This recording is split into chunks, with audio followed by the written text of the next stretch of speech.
क्या वाकई प्यार में जुनून इतना हदों को पार कर सकता है कि वो अपनों को भी दुश्मन बना दे? क्या एक पुरानी गोली आज के रिश्तों में आग लगा सकती है? और क्या सच को सामने लाने की कोशिश अपनों को ही बर्बाद कर देगी?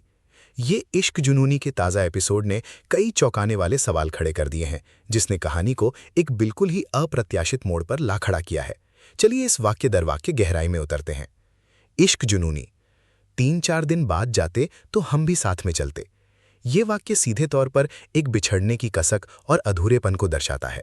लगता है कोई चाहता था कि वो भी साथ जाएं, पर अब हालात ऐसे हैं कि सामान भिजवा कर ही जाना पड़ेगा। अब चलो सब लोग, टैक्सी इंतजार कर रही है, चलो चलते हैं नीचे।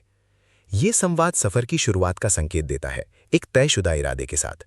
फिर आता है कहानी का सबसे बड़ा झटका। राजेंद्र सहाय जी, इंस्पेक्टर साहब, आप संदीप सहाय पे जो गोलीकांड हुआ था वो केस रीओपन हो गया है। ये एक ऐसी खबर है जो सारे समीकरणों को बिगाड़ देती है। जब तक छानबीन खत्म ना हो तब तक ना आपका बेटा संदीप कहीं पे जा सकता है, ना आपकी बेटी रूहानी। इसका मतलब है कि अब संदीप और रूहानी दोनों ही घर से बाहर नहीं निकल सकते, उनकी आज़ादी पर ग्रहण लग गया है। पर क्यों? ये सवाल रूहानी के जहन से निकला है, जो सच्चाई की तलाश में है। वो क्या है ना, एक पे गोली चली थी तो दूसरी ने गोली चलते हुए देखा। इंस्पेक्टर का जवाब रूहानी की मासूमियत और संदीप के गुनाह या फंसने की ओर इशारा करता है। पर केस रीओपन किसने किया? ये सवाल शक की ओर ले जाता है कि इसके पीछे किसी का हाथ है। हमने, यानी गुरु चौधरी ने। इसका खुलासा कहानी में नया खलनायक गुरु चौधरी ला देता है। तुमसे हम बात कर... भैया भैया रुकिए, मैं बात करती हूँ उससे। यहाँ रूहानी गुरु को रोकने की कोशिश करती है, शायद उम्मीद है कि वो कुछ समझा पाएगी। क्या हुआ गुरु? हाँ, और यहाँ क्यों आए हो? रूहानी सीधे मुद्दे पर आती है। देखो गुरु, हम ये शहर छोड़कर न जा रहे हैं, हमारी कहानी खत्म करके, तुमसे हर रिश्ता तोड़कर। प्लीज हमारे रास्ते में आना छोड़ दो। ये बात शायद गुरु से कही जा रही है, जो बताता है कि रूहानी या संदीप या शायद दोनों गुरु से पीछा छुड़ाना चाहते हैं। वाह कंपाउंडर वाह, हमें रास्ते पे लाकर खुद अपना रास्ता ही बदल दिया। हम तुम्हारे प्यार में पड़े हैं, पागल नहीं हुए हैं। गुरु का ये ताना एक कड़वी सच्चाई बताता है कि शायद किसी ने गुरु को धोखा दिया है या उसका इस्तेमाल किया है। अब देखो हम क्या करते हैं, अपनी जान दांव पे लगा के तुम्हें अपना बनाएंगे।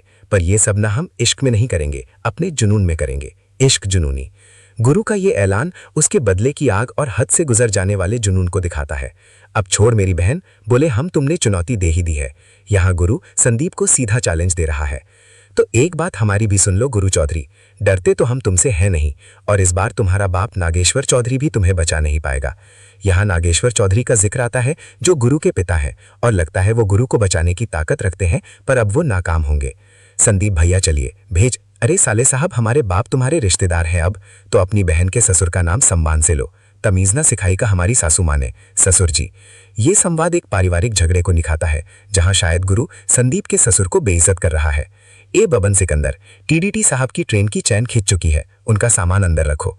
ये एक रेलवे स्टेशन का सीन है, जहां शायद कोई महत्वपूर्ण व्यक्ति जा रहा है। अरे रुक जाओ भैया भैया चलिए, अपनी इन हरकतों की वजह से ना तुम हमारे रिश्तों में दूरियां बढ़ा रहे हो, नजदीकियां नहीं। ये बात रूहानी संदीप से कह रही है, जो उनके रिश्ते में बढ़ती दूरियों का जिक्र करती है। तुम खुद ही तो कही थी कंपाउंडर कि हमारे रिश्ते में कभी नजदीकियां नहीं आएंगी, और रही बात दूरियों की ना, वो तो कम हो ही रही तुम्हारे दिल्ली ना जाने से। यहाँ कंपाउंडर रूहानी से कह रही है कि वो खुद ही नजदीकियां नहीं चाहती थी, और अब दिल्ली ना जाने से दूरियां कम हो रही हैं। ए इंस्पेक्टर, तुम्हारा काम खत्म, जाओ। अब इनके खानदान पे निगरानी हम खुद रखेंगे। चलो बे, इनकी गली में ही तंबू गाड़ो, कहीं रातों रात पूरा खानदान भाग ना जाए। ये गुरु का हुक्म है, जो बताता है कि वो अब इस परिवार की हर चाल पर नजर रखेगा और उन्हें भागने का मौका नहीं देगा। भवानी, घर की चाबियां हमरे पास है। भाभी निक्की, बेटा तुम्हें क्या लगता है, रूहानी का हमारे साथ दिल्ली जाने का फैसला सही है? माँ निक्की से रूहानी के दिल्ली जाने के फैसले पर राय मांग रही है। मैं क्या बोलूं मम्मी, क्या सुनना है आपको? भैया की लाइफ ठीक करते करते हम दी के बारे में सोच ही नहीं रहे, उनकी लाइफ खराब कर रहे हैं हम। निक्की रूहानी की चिंता में है और मानती है कि संदीप की वजह से रूहानी का जीवन खराब हो रहा है। मेरे लिए दोनों इंपॉर्टेंट है, मैं उनके बीच में कुछ बोल नहीं सकती। निक्की उलझन में है क्योंकि वो दोनों को ही खुश रखना चाहती है। पर वो गुरु तो तेरा दोस्त है ना, तो तू कुछ ऐसा करना निक्की कि रूहानी का दिल्ली जाना कैंसिल हो जाए। माँ निक्की से मदद मांगती है कि वो गुरु को मनाए ताकि रूहानी दिल्ली ना जाए। एक रास्ता है मम्मी, मुझे गुरु को कुछ कहने की जरूरत नहीं है, बस उन्हें इतना पता चल जाए कि दी शहर छोड़ के जा रही है, फिर आगे उन्हें रोकने का काम वो खुद कर लेंगे। निक्की एक चालाकी भरा प्लान बनाती है। वो चाहती है कि गुरु को पता चले कि रूहानी जा रही है, ताकि गुरु खुद उसे रोके। ये लो, मैंने उन्हें मैसेज कर दिया है, दीदी कल सुबह दिल्ली जा रही है।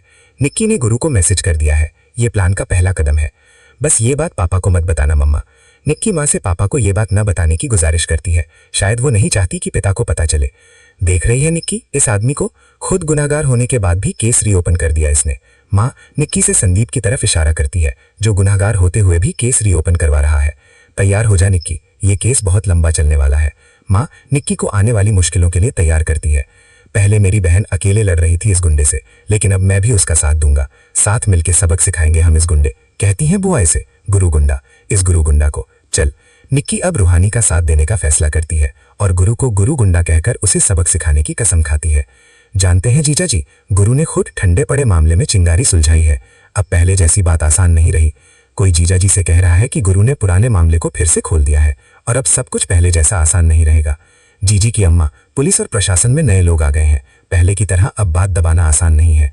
इसका मतलब है कि अब सत्ताधारी लोग बदल गए हैं और पुरानी तरह से बात को दबाना या मैनेज करना मुश्किल होगा। जीजी पता नहीं गुरु काहे गड़ा मुर्दा उखाड़ने में लगा है।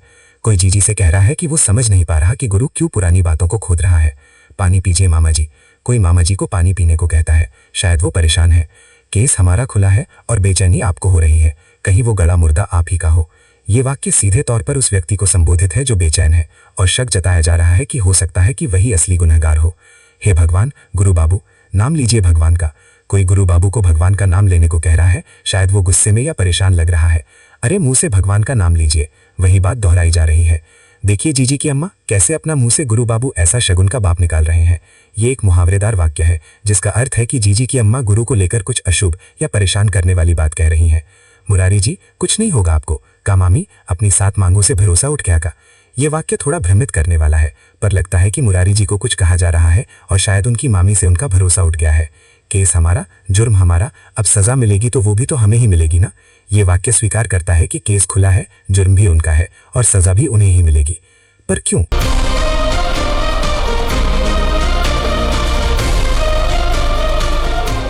पानी दो बे। उस चीटी की बिटिया को दिल्ली जाने से रोकने के लिए, यहां साफ है कि उस चीटी की बिटिया यानी रूहानी को दिल्ली जाने से रोकने के लिए यह सब हो रहा है। एक बात ध्यान से सुन लो गुरु, उस लड़की के लिए इस घर में कोई जगह नहीं है। ये एक कठोर फैसला है कि उस लड़की, शायद रूहानी, के लिए इस घर में कोई जगह नहीं है। इस घर में जगह नहीं है दादी, पर इस शहर में तो है ना। ये जवाब बताता है कि घर में भले ही जगह ना हो, पर शहर में तो है। दूर रहकर ना प्यार परवान चढ़ता है और ना ही नफरत। ये वाक्य कहता है कि दूरी से ना प्यार बढ़ता है ना नफरत। तुम्हें ये बात मजाक लग रही है? एक बार भी तुमने ये नहीं सोचा कि अगर तुम गुनहगार साबित हुए तो तुम्हें सजा होगी सो होगी, लेकिन हमें बरसों की इज्जत खाक में मिल जाएगी। हम आपके बेटे होने के साथ साथ उत्तराधिकारी भी हैं। थोड़े गुण तो हम में भी हैं पापा। ये वाक्य खुद को पिता के बेटे और उत्तराधिकारी के रूप में प्रस्तुत करता है और अपनी काबिलियत का भी संकेत देता है। जैसे आप अपने नाम से अपना काम बना सकते हैं, वैसे ही साम दाम दंड भेद के पैतरे से हम भी अपना काम बना सकते हैं। ये वाक्य साम दाम दंड भेद की नीति का प्रयोग करके अपना काम बनाने की बात करता है। वो कहा है ना, हमसे पुलिस को संभाले, केस नहीं खुलवाए। अच्छा किया उस गुंडे गुरु ने ये केस रीओपन करके। ये वाक्य कहता है कि पुलिस को संभालना उनके बस का नहीं था, इसलिए गुरु ने केस खुलवाकर अच्छा किया। अभी सच सामने आने से वो खुद भी नहीं रोक पाएगा।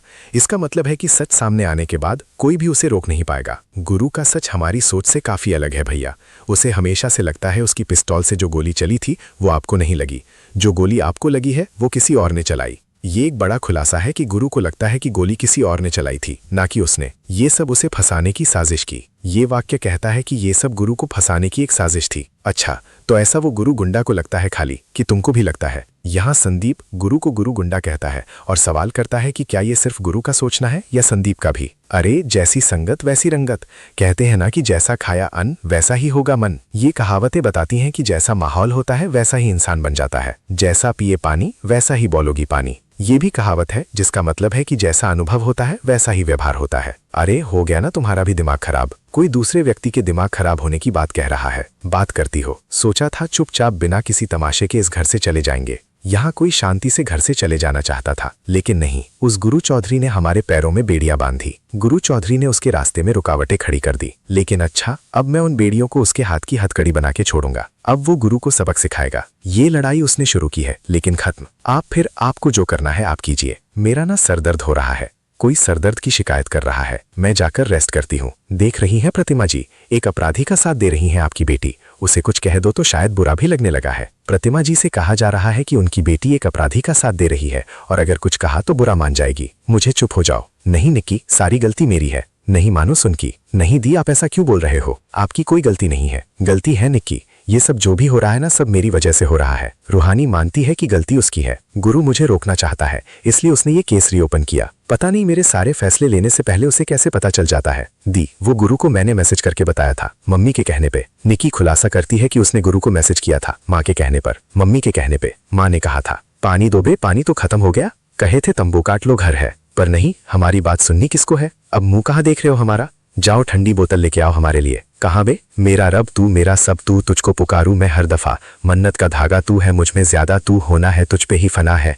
ये रूहानी दिल की। ये एक दिल को छूने वाला गीत है जो रूहानी के प्यार और समर्पण को दर्शाता है। धन्यवाद इश्क जुनूनी, धन्यवाद इश्क जुनूनी, इश्क जुनूनी। ये गीत का अंत है। गर्मी के मौसम में ना तेवर नहीं दिखाना चाहिए, पी लो। कोई कहता है कि गर्मी में गुस्सा नहीं दिखाना चाहिए और कुछ पीने को कहता है। बहुत देर तक बैठना तो है यहाँ, और अब इतनी लंबी लड़ाई करने की ठान ही ली है। इसका मतलब है कि लड़ाई लंबी चलने वाली है। तो एक काम करो ना, तंबू भी लगवा ही लो। ये लड़ाई नहीं, जंग है कंपाउंडर। ये एक बड़ा ऐलान है कि ये जंग है, और इस जंग में या तो जीत तुम्हारी होगी या हमारी। या तो जीत होगी या हार। पहले मुझे पाने के लिए तुमने लड़ाई कर ली, अब मुझे रोकने के लिए जंग कर रहे हैं। गुरु रूहानी को पाने के लिए लड़ चुका है और अब उसे रोकने के लिए जंग कर रहा है। तो मेरा जवाब भी सुन लो। मैं अपने भैया के साथ हूँ, उनके खिलाफ नहीं। मैंने फैसला कर लिया है मम्मी, भैया का फ्यूचर बचाने के लिए और गुरु और मेरे रिश्ते को सही मायने देने के लिए। रूहानी ने फैसला किया है कि वो संदीप के फ्यूचर और गुरु के साथ रिश्ते को बचाने के लिए मैं उस घर में जरूर लौट कर जाऊंगी, फिर चाहे मुझे कोई भी इंतहाम क्यों ना देना पड़े। तो फिर चलो हमारे साथ।